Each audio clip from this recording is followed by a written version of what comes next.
Ask Father today is pretty appropriate, I guess, especially seeing the empty bookshelves that are appearing behind me. And the question was, why do priests move? Why do they tend to move around, or better yet, be moved around?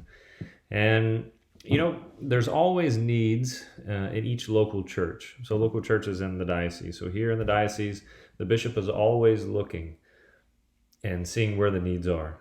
So he knows who he has in priests and deacons, administrators, and he looks around and he says, what are the needs? And so there's always priests retiring, or priests dying, or priests needing to be moved, or sometimes there's not a great fit and we'll have to kind of juggle around.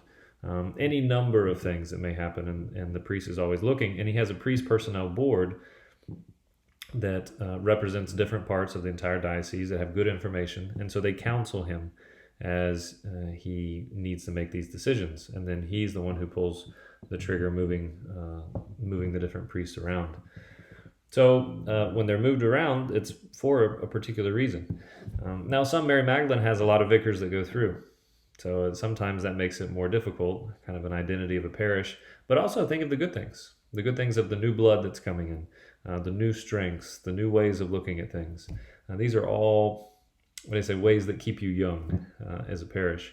So those are positive pieces as well. But for us personally, we make this promise of obedience, and it's something that we give our lives to our bride, just like Christ did, the church. And so whatever need the church has, what bridegroom, what husband would not pull up and go wherever he needs to go to seek out and help his bride? Some husbands don't answer that question. I can see the wives looking at their husbands now. But a husband should want to do that, to pull up, sacrifice whatever he has to do to go and search out and help his bride. And that's what we are called to do. As a famous priest once said back in the day, a priest is not his own.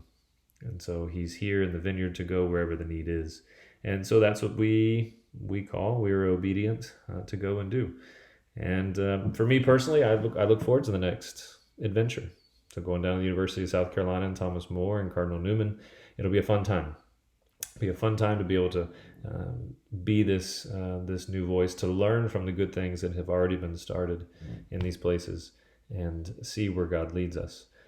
So we always go into new chapters, each and every one of us, priest or not.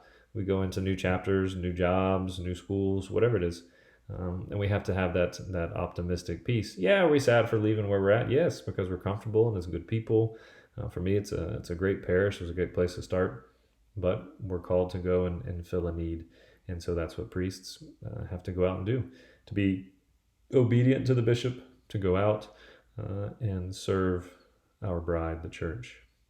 So that's why priests move around, some more than others, depending on whatever the need is.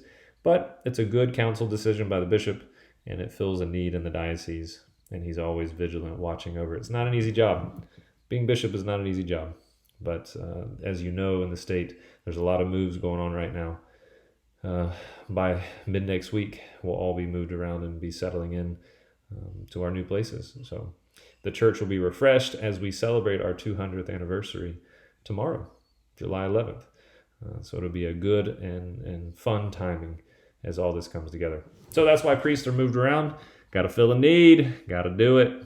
And we'll see you later for another Ask Father Friday at some point. Take it easy.